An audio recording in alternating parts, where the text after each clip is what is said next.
esta hora ingresamos a la red informativa de La Luz en la Noticia, con los más importantes sucesos políticos, locales, nacionales e internacionales, y la más completa información del acontecer cristiano. Bienvenidos al centro de la noticia.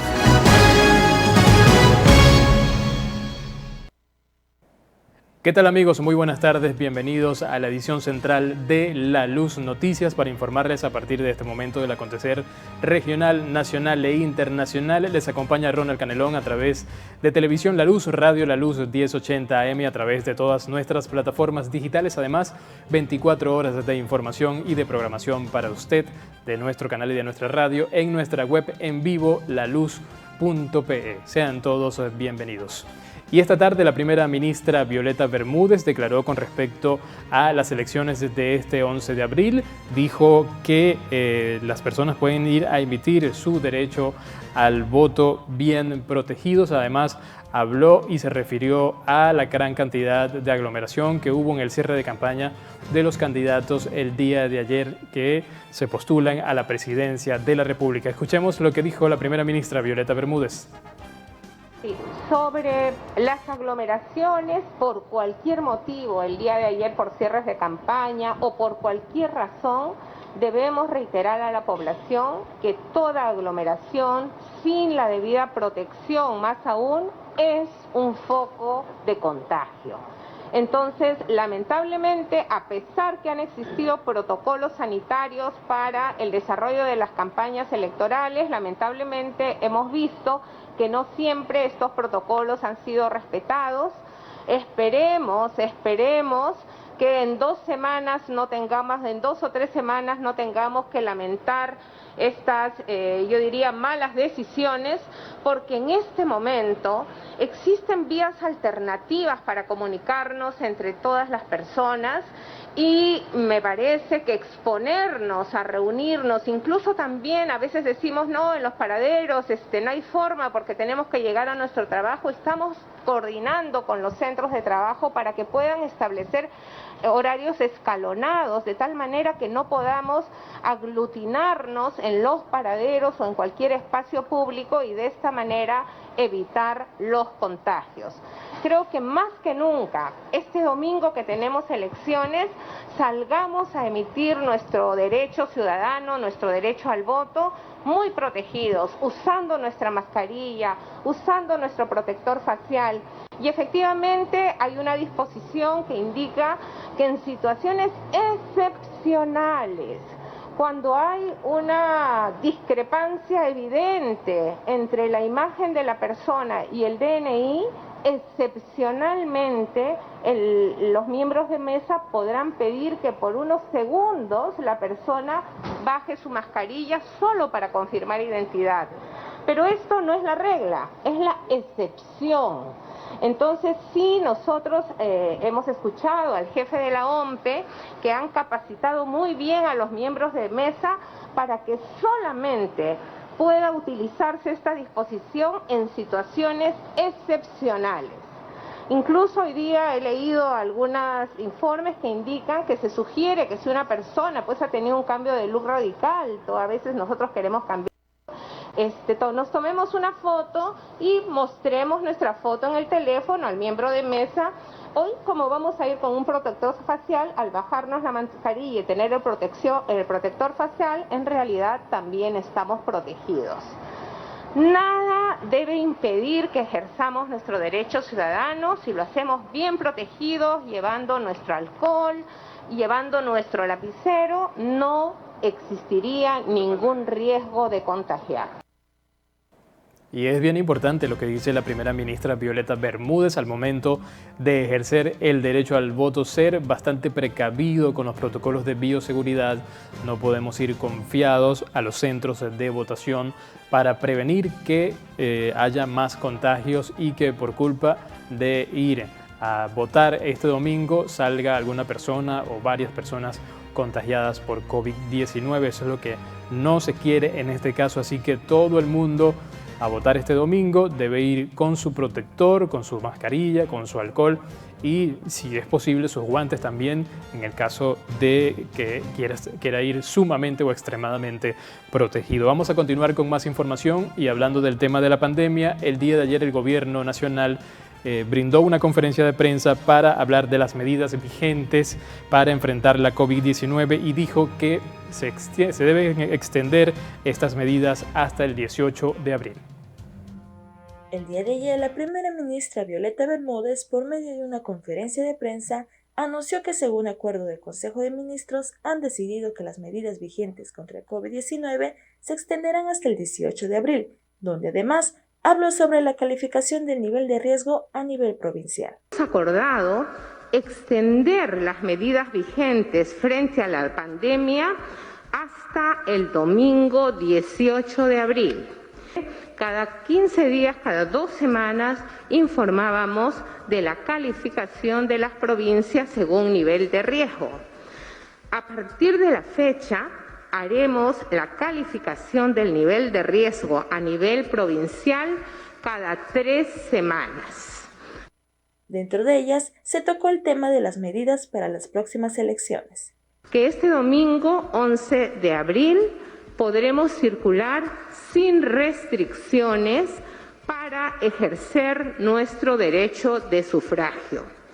Y lo que conocemos como el toque de queda será a partir de las 11 de la noche. De igual manera, el ministro del Interior, José Eliche, mencionó la labor que realizará la policía en días de elecciones. Sí, la Policía Nacional, con la finalidad de garantizar la seguridad durante el proceso electoral del domingo 11 de abril próximo, va a desplegar alrededor de 96.000 efectivos a nivel nacional en las diferentes regiones, macrorregiones y frentes policiales. El despliegue en casi todas las circunscripciones territoriales donde la policía trabaja va a contar con la participación o con el apoyo de las Fuerzas Armadas. Además, el ministro de Salud acotó los cambios en la ampliación de mesas de votación y del horario de votación. Es ampliar el número de mesas electorales, de tal manera que haya una menor cantidad de personas en cada mesa y no se produzcan las aglomeraciones o las colas que tradicionalmente se producían en elecciones anteriores. Se ha ampliado el horario de votación. Recordemos que antes se votaba de 8 a 4, o sea, 8 horas en total. Ahora se vota de 7 de la mañana a 7 de la noche. Se espera que la población pueda tomar las medidas responsablemente en estas próximas elecciones. Informó Lindsay León para La Luz Noticias. Bien amigos, actualizamos la información. Entonces el nivel de riesgo será por 3 semanas, según lo dicho por la Premier Violeta Bermúdez. Además, este domingo 11 de abril pueden circular las personas a su centro de votación sin ninguna restricción, excepto el toque de queda que comenzará a partir de las 11 de la noche. Y es importante recordarles que se amplió el número de mesas en los centros de votación para evitar colas y algún tipo de aglomeraciones. Recuerden que pueden votar de 7 de la mañana a 7 de la noche según su último dígito de DNI. Así que a tomar en cuenta todas las previsiones ya previamente informadas tanto por la OMPE como por el Gobierno Nacional. Bien amigos, según el presidente Francisco Sagasti, desgraciadamente la pandemia ha demostrado que como Estado hemos fallado. Luego de supervisar el renovado centro quirúrgico y la implementación de 90 camas de cuidados intensivos en el Hospital 2 de Mayo, el jefe de Estado Francisco Sagasti aprovechó la oportunidad para hacer una reflexión pública y disculparse con todos los peruanos que han sufrido una pérdida a causa del coronavirus. Desgraciadamente, la pandemia ha demostrado que como Estado hemos fallado. El crecimiento económico sostenido que tuvimos durante varios años no se aprovechó para hacer una inversión adecuada en el sistema de salud pública, el cual se encuentra en la actualidad muy débil, muy fragmentado y con una escasez de recursos humanos que realmente nos está pasando la factura. no tenemos suficientes médicos especializados en cuidados intensivos. Y esto es algo que tendremos que remediar muy claramente y pronto. Por eso, asumiendo la responsabilidad que actualmente tenemos en la conducción del Estado peruano, quisiera extender una disculpa pública a todas las personas que han perdido algún ser querido, algún conocido durante esta pandemia. Además, hizo un llamado a todos los partidos políticos que participan en la actual carrera electoral a firmar un acto que garantice que, sin importar quién sea el ganador, se ponga énfasis en mejorar la respuesta sanitaria. Firmemos un pacto por la mejora de la salud pública en el Perú. Es fundamental que quien salga elegido en las urnas y que todos los partidos políticos que participan en la contienda electoral apoyen decididamente este esfuerzo por mejorar la salud pública en nuestro país. Sagasti también destacó que desde el 17 de noviembre pasado, cuando asumió su gobierno, hasta el 7 de abril, se ha logrado aumentar el número de camas UCI en 1.022. De esta manera, el país ha pasado de tener 1.400 camas UCI a tener 2.502, y hasta el fin de mes se espera tener algunos cientos más. Esto incluye las 2.212 camas UCI para adultos y las 290 camas UCI de los ambientes de atención crítico-temporal que se encuentran en los diversos establecimientos de salud del país. En esta misma línea, el jefe de Estado también remarcó que en el tiempo que lleva su gestión ha logrado firmar y cerrar contratos para la provisión de 48 millones de vacunas durante el 2021. Que servirán para inocular a los 24 millones de peruanos mayores de 18 años hasta el mes de diciembre. Y la Comisión Permanente del Congreso de la República aprobó el informe que plantea inhabilitar por 10 años al exmandatario Martín Vizcarra. La Comisión Permanente del Congreso aprobó la acusación constitucional contra el expresidente Martín Vizcarra, la exministra de Salud Pilar Macetti y la ex canciller Elisa Bastete por el caso Vacunagate. El informe presentado plantea inhabilitar al expresidente Martín Vizcarra por 10 años y a las exfuncionarias por 8 y 1 año respectivamente. El debate tuvo una duración de 2 horas al inicio de la discusión.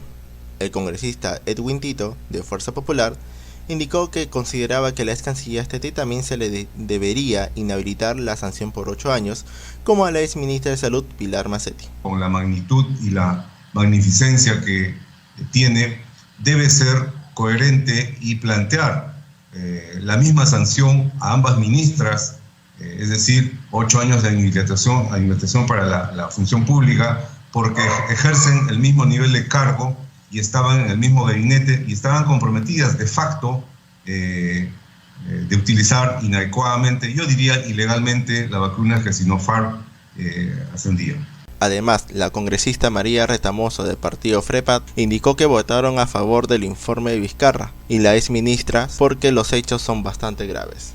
El informe final ha recomendado que se acuse constitucionalmente a estas altas autoridades y ha propuesto una sanción de inhabilitación acorde a la gravedad de sus actos.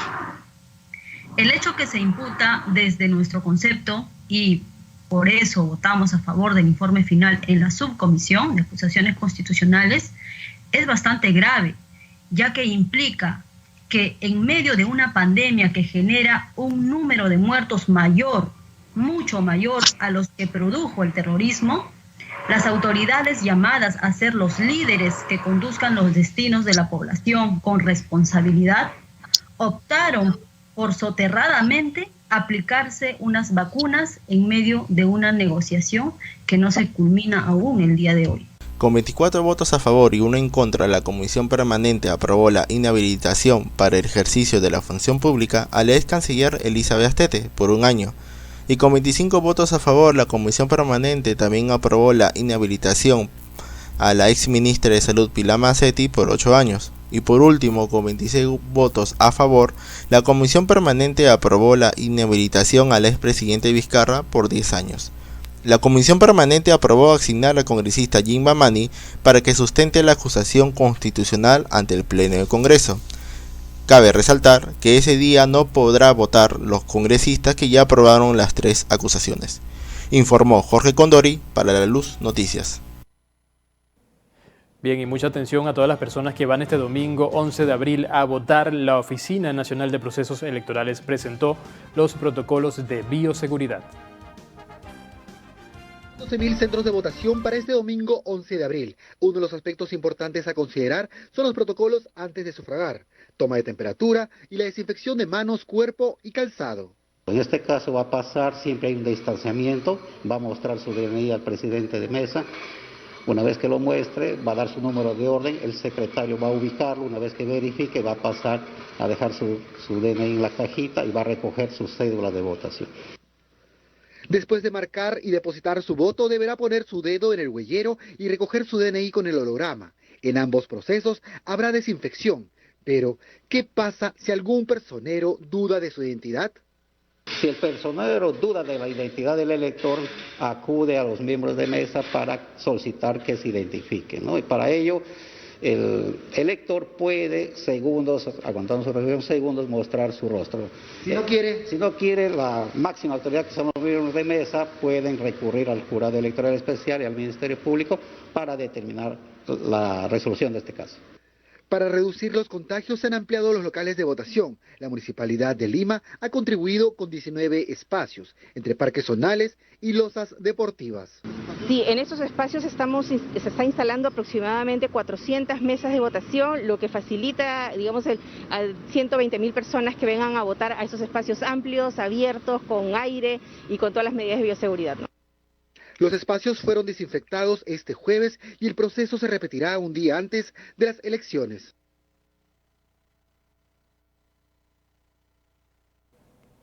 Bien, a todas las personas que este domingo no van a ir a votar por alguna razón o no les satisface, no les interesa votar, la Oficina Nacional de Procesos Electorales también anunció cuáles son las multas por no votar y por no cumplir como miembro de mesa. A pocas semanas de que se lleven a cabo las elecciones generales del 2021, la Oficina Nacional de Procesos Electorales dio a conocer las multas que se aplicarán a las personas que incumplan su deber en estos comicios. ¿Cuáles son estas multas electorales? En la página oficial de OMPE figuran los 3 tipos de multas electorales. Multa por elector omiso. Si vives en distrito no pobre, son 88 soles. Si vives en distrito pobre no extremo, 44 soles. Si vives en distrito pobre extremo, 22 soles. El voto es obligatorio a partir de los 18 años, cumplidos el mismo día de la elección. Para los mayores de 70 años, el voto es facultativo.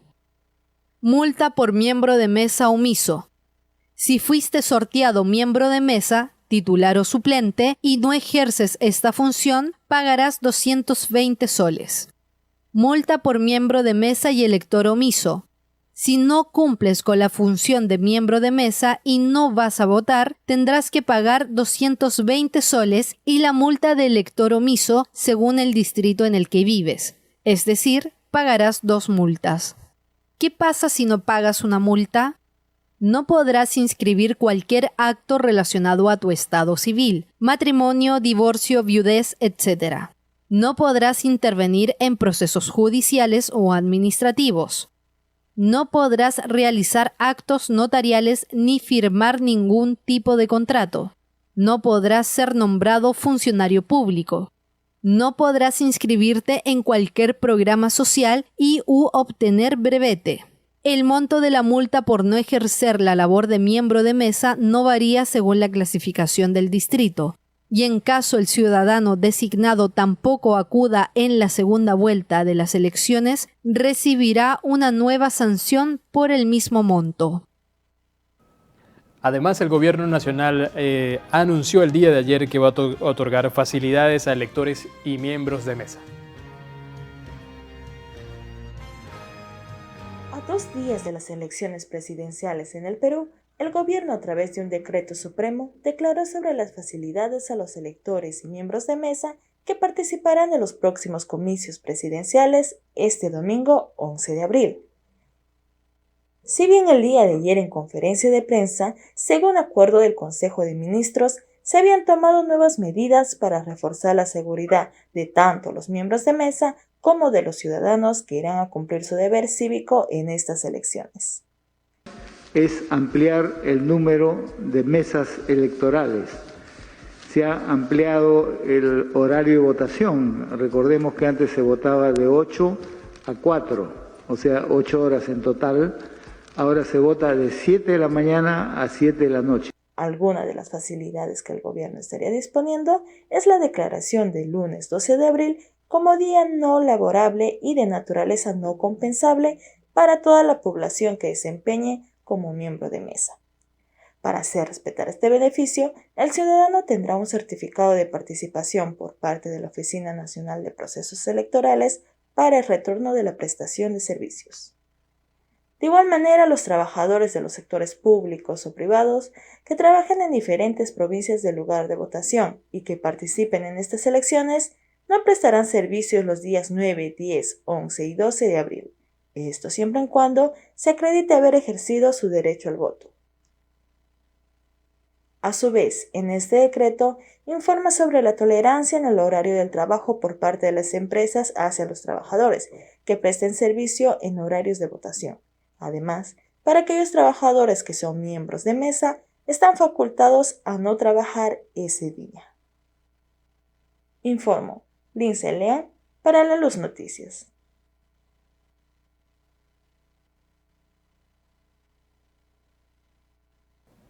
Bien, gracias Lindsay León por tu reporte. Les recordamos entonces el lunes 12 de abril se decretó no laborable para todos los que hayan sido miembro de mesa y horario flexible para los trabajadores que les corresponda estar en su sitio de trabajo el día domingo en el horario de votación. Flexibilidad en el horario, esto lo anunció el gobierno nacional. Bien amigos, y a esta hora vamos con nuestro informe económico con nuestro compañero Jorge Martín Condori. El precio del dólar en el Perú subió en la última jornada de la semana, 2 días antes de que se lleven a cabo las elecciones presidenciales, los cuales podrían marcar un nuevo rumbo alcista o bajista del billete verde. El tipo de cambio se cotiza a 3.63 en el mercado interbancario, una subida del casi 0.90% en comparación a los 3.59 soles del cierre del jueves. Melvin Escudero, economista de la Universidad del Pacífico, explicó que hay 2 elementos fundamentales que se están manifestando en el comportamiento del dólar. Hay, digamos, 2 elementos fundamentales que se están manifestando en el comportamiento del dólar. Uno de ellos es un factor internacional.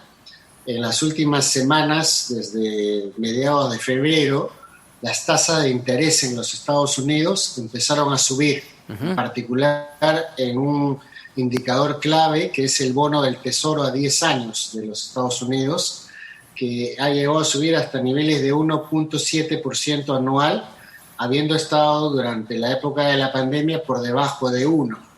Esta subida ha generado un movimiento a nivel mundial de alza en el dólar, en Japón, en Europa y obviamente en América Latina y de otros mercados emergentes. Entonces ese es el primer factor.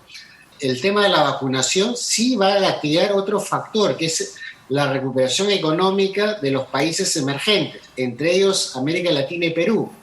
Esa recuperación económica, en particular la segunda parte del año, va a generar el efecto contrario, el fortalecimiento de las monedas locales contra el dólar. ¿Qué quiere decir esto? Que mucho dinero que hoy día está en Estados Unidos, en Europa, en Japón, va a empezar a venir a mercados emergentes. Al entrar esos capitales van a bajar el tipo de cambio. Entonces, para el segundo semestre yo estoy estimando que el dólar puede caer de los niveles actuales. Puede caer de 3.70 a 3.50 sin ningún problema. Pero hay un factor en el corto plazo local que explica esta subida local, que es la especulación por el miedo electoral. Sin embargo, con la cotización de hoy, el dólar ha borrado todas las pérdidas que anotó durante la semana ante los factores locales como los comicios que se celebrarán el 11 de abril.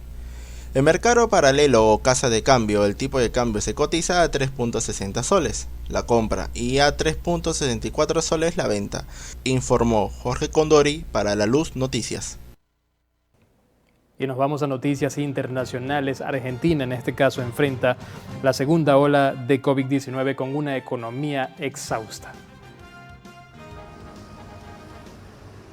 Una segunda ola de COVID-19 azota una debilitada Argentina. El país, que en 2020 apostó por un duro y largo confinamiento para evitar la saturación del sistema de salud, enfrenta ahora dificultades para dictar medidas ante una frágil economía. Con una curva creciente de contagios en las últimas 2 semanas, Argentina ya se ubica entre los 10 países del mundo con mayor número de infecciones diarias. El jueves alcanzó un nuevo récord de 23.683. Por ello, el gobierno anunció un toque de queda nocturno en vigor desde la medianoche del jueves. También se restringirá el uso del transporte público, se limitarán las reuniones y se cerrarán discotecas, salones de fiestas y lugares de juego. El año pasado, el gobierno dispuso ayudas y subsidios a empresas y trabajadores para sostener el confinamiento, pero ahora no están planteados. El jueves, centenares de integrantes de organizaciones populares se manifestaron frente al Ministerio de Desarrollo Social. Así que estamos pidiendo un aumento de emergencia porque somos los que realmente somos esenciales y estamos atravesando esta pandemia en los barrios, dándole de comer, dándole la merienda a los vecinos, a los cientos y cientos de trabajadores que se están quedando sin trabajo. La disyuntiva entre salud y economía está abierta. Para la mayoría de la población, la preocupación principal es la subsistencia del día a día. El país acumula ya 3 años de recesión y un Producto Interno Bruto con una contracción de 9,9% en 2020. La pobreza alcanzó al 42% de la población y el desempleo llegó al 11% a fin de año. Mientras avanza un lento proceso de vacunación que alcanza a poco menos del 10% de la población. Y mientras tanto, el canciller venezolano dice que sanciones impiden comprar las vacunas anti-COVID que requiere el país. El gobierno de Venezuela afirmó el miércoles que las sanciones que le aplican obstaculizan la adquisición de vacunas contra COVID-19 para el país. Estados Unidos ha congelado millones de dólares de dinero venezolano en bancos estadounidenses y junto con medio centenar de países reconoce al líder opositor Juan Guaidó como presidente interino del país, al considerar que Nicolás Maduro se reeligió en comicios fraudulentos. Si Venezuela no tuviese sus recursos bloqueados, hubiésemos comprado hace 3 meses las 30 millones de vacunas que le hacen falta al país. Venezuela ha recibido 250.000 dosis de las vacunas rusas Sputnik V y 500.000 de la farmacéutica china Sinopharm. El plan de vacunación abarca de momento a personal de la salud, maestros y autoridades. Maduro ha denunciado persecución para comprar inmunizaciones. Nosotros no solo tendríamos los 30 millones de vacunas, sino que ya hubiésemos vacunado a la mitad de la población si no tuviésemos los recursos represados y bloqueados en la banca internacional. El gobierno acordó la compra de 10 millones de esquemas completos de la vacuna rusa Sputnik V por $200 millones y afirma que los primeros depósitos fueron muy complicados. Maduro busca además repatriar unas 30 toneladas de oro venezolano en el Banco de Inglaterra, recursos que ha dicho destinaría a atender la pandemia. El gobierno ha reiterado que no aplicará la vacuna de AstraZeneca por sus posibles efectos secundarios y negocia su acceso al mecanismo COVAX de la Organización Mundial de la Salud. Guaidó controla los fondos de Venezuela bloqueados en el exterior por las sanciones y ha comenzado gestiones con Estados Unidos para liberarlos y acceder al COVAX, pero hasta el momento no se concretó. El opositor acusó al gobierno socialista de poner obstáculos a una urgencia, pidiendo autorizar la entrada de las vacunas. Venezuela vive una segunda ola de la pandemia y el gobierno reconoce unos 165.000 casos y casi 1.700 muertos. Human Rights Watch considera que existe un elevado subregistro. Bien amigos, gracias por estar con nosotros en la edición central de La Luz Noticias. Nos despedimos hasta el próximo lunes. Les deseamos a todos excelente fin de semana. Les acompañó Ronald Canelón.